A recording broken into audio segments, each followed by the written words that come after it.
Bon matin. Bonjour tout le monde, bienvenue. Ceux qui ont leur petite confession de foi ce matin, on va commencer avec, pour être certain de ne pas l'oublier de la lire. Fait que je vous invite à prendre la page 18. Donc, on est dans les décrets et on va lire les articles 3 à 7. Si vous ne l'avez pas, ça va être difficile à suivre. Là. Tendez l'oreille parce que c'est riche en mots. Mais c'est en plein ce qu'on pense, ce qu'on a commencé à parler et ce qu'on va encore parler probablement une couple de dimanche. Et on s'en va à sens unique vers l'élection. Fait que sujet qu'on aime, qu'on n'aime pas, sujet qui en parle énormément. Fait que on ne doit pas éviter les sujets qui peuvent nous heurter ou nous mettre mal à l'aise. On doit les entendre comme tout autre sujet biblique. Donc, par le décret de Dieu, pour la manifestation de sa gloire, certains hommes et certains anges sont prédestinés ou préordonnés à la vie éternelle par Jésus-Christ, à la louange de sa glorieuse grâce, les autres étant laissés à agir selon leurs péchés, en vue de leur juste condamnation à la louange de sa glorieuse justice. Ces anges et ces hommes, ainsi prédestinés et préordonnés, sont précisément et immuablement désignés, et leur nombre en est si certain et fixé qu'il ne peut être ni augmenté ni diminué. Avant que ne soit posé le fondement du monde, Dieu a choisi en Christ, pour la gloire éternelle, selon son dessein éternel et immuable, et selon le conseil secret et le bon plaisir de sa volonté, les êtres humains prédestinés à la vie. Il l'a fait par sa seule et pure grâce, par amour, sans qu'aucune condition ou cause à la créature ne l'y pousse. Comme Dieu a désigné les élus pour la gloire, il en a aussi, selon le dessein éternel et très libre de sa volonté, préordonné tous les moyens nécessaires. C'est ainsi que les élus, déchus en Adam, sont rachetés par le Christ et appelés efficacement à la foi en Jésus-Christ par son Esprit qui agit au temps convenable. Ils sont justifiés, adoptés, sanctifiés et gardés par son pouvoir au moyen de la foi en vue du salut. Il n'est d'autre acheté par Christ, ou efficacement appelés, justifiés, adoptés, sanctifiés et sauvés que les élus. La doctrine de ce profond mystère de la prédestination doit être maniée avec une sagesse et une précaution particulière, afin que ceux qui prêtent attention et obéissent à la volonté de Dieu révélée dans sa parole puissent, dans la certitude de leur vocation efficace, être assurés de leurs élections éternelles. Ainsi, à tous ceux qui obéissent sincèrement à l'Évangile, cette doctrine donnera matière à louange, respect et admiration, ainsi qu'humilité, zèle et solide assurance. Il y a du stock là-dedans, mes amis. Donc, juste se rappeler, la semaine passée, on avait terminé, entre autres, avec le fameux verset de Philippiens, qui dit que Dieu nous a non seulement accordé la grâce de souffrir avec lui, mais surtout la grâce de croire en lui. Et on avait quelques questions qu'on s'était posées. Hein? Je vais juste les reposer peut-être, qu'on se remette dans le bain. Est-ce que Dieu nous a fait grâce parce que nous avons cru? Ou l'inverse? Est-ce que nous avons cru parce que Dieu nous a fait grâce? Qui vient en premier? Comment ça fonctionne? La même affaire aussi avec la foi. Est-ce que la foi est-elle la cause de la grâce? En d'autres mots, est-ce que c'est parce que j'ai eu la foi à l'œuvre accomplie à Jésus-Christ que la grâce est venue? Ou c'est l'inverse? Est-ce que la grâce vient vers l'homme et nous, on y ajoute foi? C'est vraiment des belles questions que le petit monsieur, j'appelle le petit monsieur, pardon, Pascal Deneau pose. Donc, puis on avait terminé avec 2 Timothée 1, 8, 9, 10. Je vais vous le lire. « N'ayez donc point honte du témoignage apparent à notre Seigneur, ni de moi son prisonnier, mais souffre avec moi pour l'Évangile, par la puissance de Dieu, qui nous a sauvés et nous a adressé une sainte vocation, non à cause de nos œuvres, mais selon son propre dessein et selon la grâce qui nous a été donnée en Jésus-Christ avant les temps éternels et qui a été manifestée maintenant par la venue de notre Sauveur, Jésus-Christ, qui a réduit la mort à l'impuissance et a mis en évidence la vie et l'immortalité de l'Évangile. OK. Il faut que j'en revienne à Genèse. Je ne peux pas revenir à Genèse. Genèse chapitre 3, verset 7. C'est peut-être un des versets qu'il faut toujours se rappeler. Je sais que vous êtes familier avec la Genèse, chapitre 3, la chute. Un seul commandement, un seul ordre adressé à Adam et Ève. Tu pourras manger n'importe quoi. Tu fais ce que tu veux, dans le fond, dans le jardin d'Éden. Tu fais ce que tu veux, sauf une chose, tu ne manges pas de l'arbre de connaissance du bien et du mal. Séduits par le serpent, ils ont transgressé. Et le fameux verset 7 dit, « Les yeux de l'un et de l'autre s'ouvrirent. » Après avoir transgressé, les yeux de l'un et de l'autre s'ouvrirent, ils connurent qu'ils étaient nus, et ayant cousu des feuilles, se firent de figuier, ils s'en firent des ceintures. Et on sait qu'un petit peu plus loin, Dieu va mettre en lumière, mais qui t'a appris que tu es nu? Qui? Et ici, on voit que les yeux de l'un et de l'autre s'ouvrirent. Maintenant, il faut se rappeler qu'il n'était pas aveugle. Là. Pas tomber dans ce... Il voyait extrêmement bien. Néanmoins, les yeux de l'un et de l'autre s'ouvrirent. Donc, la mort ici est enseignée comme une nouvelle façon de voir les choses. La mort spirituelle, suite à la transgression, quand il nous dit les yeux de l'un et de l'autre s'ouvrir, bien, ça nous est enseigné comme étant une nouvelle façon de voir les choses. Et là, je vais vous faire je ne sais pas si ça va marcher, là. Dans ma tête, ça allait bien. Mais des fois, quand je tombe à l'enseigner, il y a plein de failles. Regardez bien. Avant la chute, je vois avec les yeux d'un cœur vivant. Et ce cœur vivant-là, je le représente par mes lunettes ici.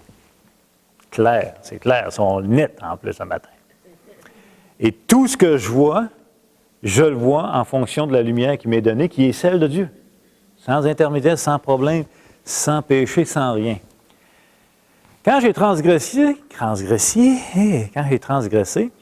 les yeux de l'un et de l'autre s'ouvrirent. C'est pas que les yeux ont... Il ne s'est rien passé de ce genre-là. C'est que j'ai changé de paire de lunettes. Et là, j'en mets un autre, tout aussi belle.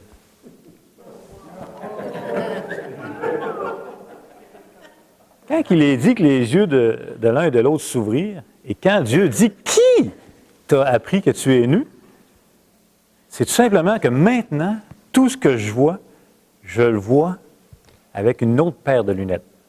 Une autre paire de yeux qu'on va appeler les yeux du cœur. Vous me suivez? Extrêmement important. Il faut le visualiser, il faut le saisir, il faut le travailler. Je pense qu'ils sont ajustés parce que je peux vous parler.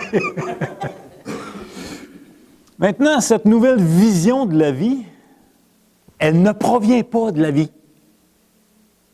OK? Cette nouvelle vision d'Adam déchu, cette nouvelle vision que l'homme pécheur, mort spirituel a, elle ne tire pas son origine de la vraie vie. Elle tire son origine dorénavant de la mort. La vie est là, là. Je ne vis plus de cette paire de yeux du cœur. Je vis de nouvelles visions qui est séparée de Dieu. OK? Ça, c'est, encore une fois, important. Donc, cette nouvelle paire de yeux, on va l'appeler comme ça, séparée de Dieu, bien, je ne peux voir la vie qu'en dehors de Dieu. J'interprète tout événement de la vie en dehors de Dieu. Ce n'est pas que je ne vois pas clair. Je vous vois toutes, là. Vous êtes toutes teintées. Et je ne peux pas vous voir autrement. Et je n'ai aucune possibilité de vous voir autrement. Je vous vois et je interprète ce que je vois, les événements de la vie, mes raisonnements, ma réflexion, tout, absolument tout, en fonction de cette paire de yeux du cœur qui est le péché, causé par le péché. Ça va nous aider à comprendre. Donc, totalement déchu. Quand on dit qu'on est totalement déchu, mais ça veut dire qu'il n'y a rien en nous pour amorcer notre salut. Tantôt, vous êtes tous d'accord à dire que la grâce est venue d'abord, puis La grâce est venue avant la foi, etc., etc. C'est vrai. Mais ce n'est pas si évident que ça. Je vous le dis, ce n'est pas si évident que ça. Donc, totalement déchu veut dire qu'il n'y a rien en nous pour amorcer notre salut, maintenir notre salut ou accomplir notre salut. Tout. Si je peux amorcer mon salut, c'est que je ne suis pas totalement déchu. En d'autres mots, si je peux amorcer mon salut, c'est qu'il y a une partie de mes yeux du cœur qui me ferait voir avec un autre paire de yeux. J'aime mieux les lunettes du cœur. Vous avez mieux les lunettes du cœur? J'aime pas ça. Moi, je vous vois mieux, là. Non, c'est important. C'est important de saisir. Donc, puisque me tourner vers Jésus-Christ, la repentance, là, la conversion, est ce que les Écritures déclarent être un bien suprême. Si nous pensons que le non-croyant, OK, ou nous avant d'être croyants, peut de lui-même amorcer son salut en décidant de suivre Jésus, par exemple, ou en décidant d'accepter Jésus, ou en décidant de se tourner vers Jésus, ou en décidant d'ouvrir la porte parce qu'il cogne à la porte. Tu sais, l'image qu'on utilise souvent dans l'Apocalypse, qui n'a aucun lien en passant avec l'évangélisation, qui s'adresse à une église de croyants, là. Bien, si on pense ça, c'est que nous pensons qu'il y a une partie de nous séparée de Dieu qui n'est pas totalement affectée par le « qui t'a appris que tu es nu ». OK? Si, en d'autres mots, moi qui suis là, je vous mets l'image, paire de yeux différente que d'avant la chute, qui est les yeux du cœur, qui, en d'autres mots, j'interprète tout en fonction d'une lumière qui est affectée, qui n'est plus la lumière de la vie, de la vérité. Eh bien, si je suis capable, moi, de me tourner vers Jésus-Christ pour me convertir, c'est que c'est ça qui est capable. Mais la Bible me dit le contraire. Et on a vu quelques textes. La Bible dit qu'on est totalement dépravé, déchu, il n'en est aucun qui fait le bien. Notre volonté, notre raisonnement, notre affection, tout passe par cette vision. Et 100% de cette vision est ennemi de Dieu. Donc, on a un bug. Maintenant, si moi, là, en tant que pasteur, là, je crois que le pécheur a la possibilité en lui-même d'initier son salut ou d'amorcer son salut, puis qu'ensuite Dieu va lui accorder la grâce de venir vers lui. Si je crois ça en tant que pasteur, qu'est-ce que vous pensez que je vais prêcher? Écoute, je vais prêcher tout mon évangile en fonction de la partie de l'homme déchu qui peut initier son salut. Je vais investir en l'homme. Je vais stimuler la chair. Comprenez-vous? Si l'homme déchu, 100% déchu, a en lui cette capacité de se tourner vers Dieu, de choisir Dieu, et plus tard, on verra dans les autres dimanches, d'élire Dieu, parce que ça va marcher par élection. Juste une parenthèse. Si c'est l'homme qui, premièrement, se tourne vers Dieu pour que Dieu le prenne, qui fait l'élection en premier? Et là, ça va mal en ciel. Là. Mais dans les Écritures, on ne voit pas que Dieu a élu parce que l'homme l'a élu. Là. Non, on y reviendra plus tard. Donc, mon message de l'Évangile, si je crois qu'il y a une partie de l'homme totalement déchu qui peut faire ce qui est le bien suprême, donc de se tourner vers Dieu, bien, tout mon message va être pour stimuler cette partie de l'homme, tout simplement. La bonté de l'homme déchu pour être sauvé. Et ça va se faire quoi? Au détriment de la puissance de l'Évangile. Au détriment de l'Évangile. Je ne sais pas si vous saisissez à quel point c'est important, cette portion-là, de saisir qu'il n'y a rien de bon pour aller vers Dieu. C'est tellement important. Je vous le garantis que si on croit qu'il y a une partie de bon en nous, au pécheur qui peut aller vers Dieu, le péché, opportuniste comme il est dans notre vie, on va le mordre sur cet os-là et on va le prêcher. Et ça va même nous satisfaire en passant. Parce que ça va nous donner le flot d'avoir, nous, quand même, moi, j'ai choisi Dieu. Moi, j'ai cru. Et j'ai quand même réfléchi, moi, là. Et bien vu que ça a du sens, Jésus-Christ, là. Hey, écoute, c'est pas ce que les Écritures enseignent. Maintenant, le pécheur a besoin de quelqu'un qui va lui ouvrir les yeux pour qu'ensuite il dise, ben oui, Seigneur, sois apaisé envers moi maintenant. On a vu que si le pécheur n'est pas totalement déchu, il a besoin d'un médicament, hein, juste pour soigner une petite partie. Et on a vu qu'il est mort. Un mort, donne les prescriptions que tu veux, les médicaments que tu veux, ça reste un mort. Ce qu'on a besoin, c'est une résurrection. Donc, pour avoir une résurrection, ça va prendre quoi? Un mort a besoin de ce que les Écritures appellent de la régénération. Et la régénération va se produire comment?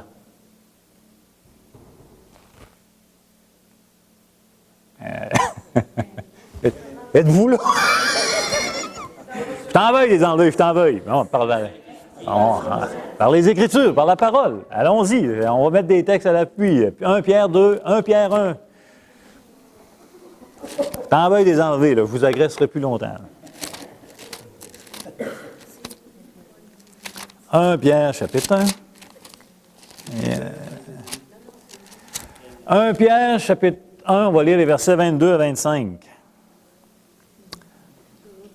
Ayant purifié vos âmes en obéissant à la vérité pour avoir un amour fraternel sincère, aimez-vous ardemment les uns les autres de tout votre cœur, puisque vous avez été régénérés, non par une semence corruptible, mais par une semence incorruptible, par la parole vivante et permanente de Dieu. Car toute chair est comme l'herbe et toute la gloire comme la fleur de l'herbe. L'herbe sèche et la fleur tombe, mais la parole du Seigneur demeure éternellement, et cette parole est celle qui vous a été annoncée par l'Évangile. Tite 3,5. Tite 3,5. On pourrait lire tout le chapitre 3 aussi. On peut lire à partir du verset 4. Mais lorsque la bonté de Dieu, notre Sauveur, et son amour pour les hommes ont été manifestés, il nous a sauvés, non à cause des œuvres de justice que nous aurions faites, mais selon sa miséricorde, par le bain de la régénération et le renouvellement du Saint-Esprit, il l'a répandu sur nous avec abondance par Jésus-Christ, notre Seigneur. On peut aussi aller voir 1 Jean 3,9. Après ça, je vous reviens là.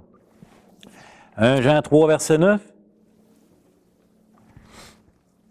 Où c'est Jean? C'est-tu 1 Jean? Oui.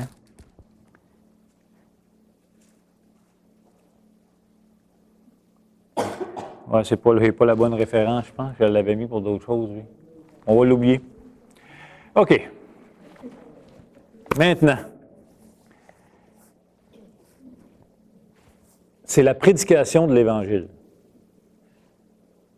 qui régénère un mort. Regardez bien, la prédication de l'Évangile ne plaît pas aux pécheurs. Elle ne plaît pas aux pécheurs. Pourquoi? Parce que quand je prêche l'Évangile à un pécheur non régénéré, il reçoit l'Évangile avec quelle paire de yeux? Avec celle-là. Totalement déchu. Séparé de la vie.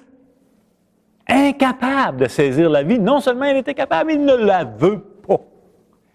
Alors, pensez pas que la prédication de l'Évangile plaît aux pécheurs. Parce que tout, il l'interprète en fonction de cette nouvelle paire des yeux du cœur qui t'a appris que tu es nu. Les yeux de l'un et de l'autre s'ouvrirent. Vous êtes d'accord avec moi? OK, ça va bien. Pensons pas non plus que la prédication de l'Évangile attire le pécheur. Alors là, vous allez me dire, attends un peu, là. Dieu attire, là. La prédication de l'Évangile n'attire pas le pécheur. Pourquoi? Parce que le pécheur n'a une seule façon d'interpréter la prédication de l'Évangile, et c'est encore cette paire de yeux séparée de Dieu, totalement déchue. Elle ne l'attire pas. C'est le contraire. Quand Dieu vient dans le jardin, l'homme se sauve. Qu'est-ce que la prédication de l'Évangile fait? Elle régénère, elle rend vivant. La prédication de l'Évangile, elle fait ceci. Dieu dévoile le cœur et redonne la vision qui est en contact avec lui.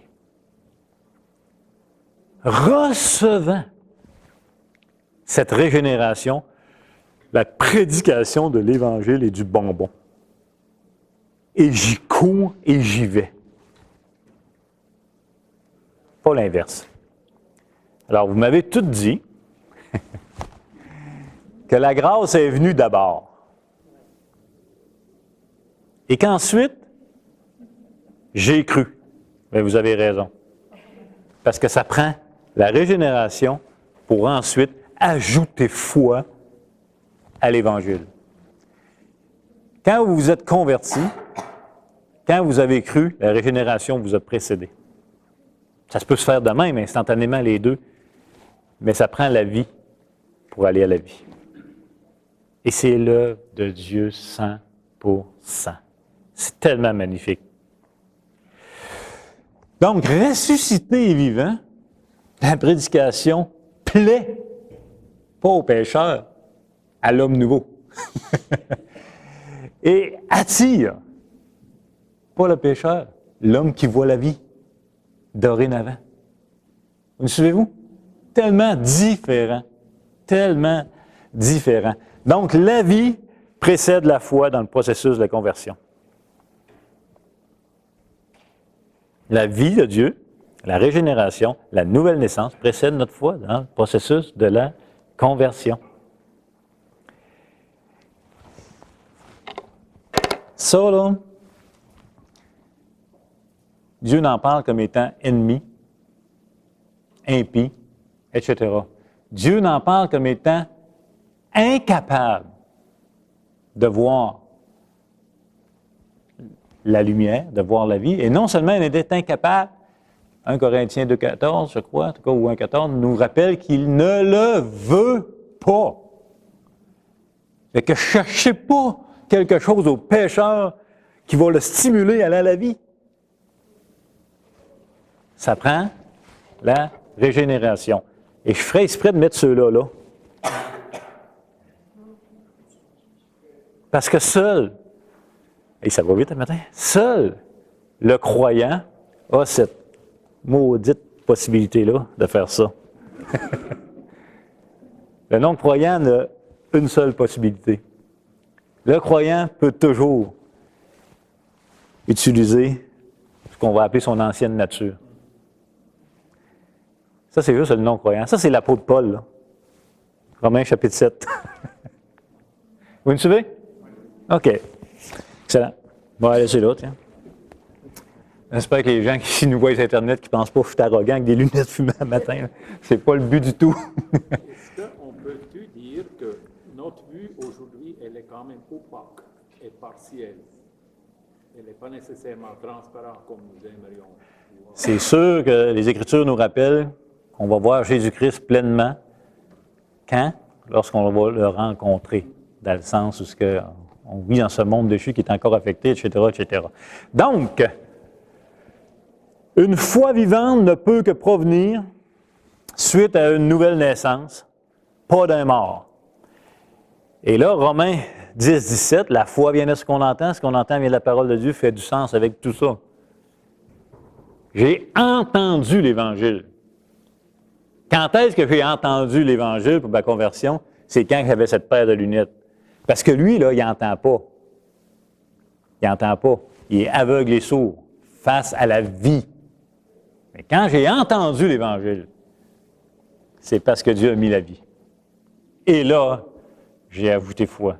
Mais j'ai tellement l'impression que c'est moi.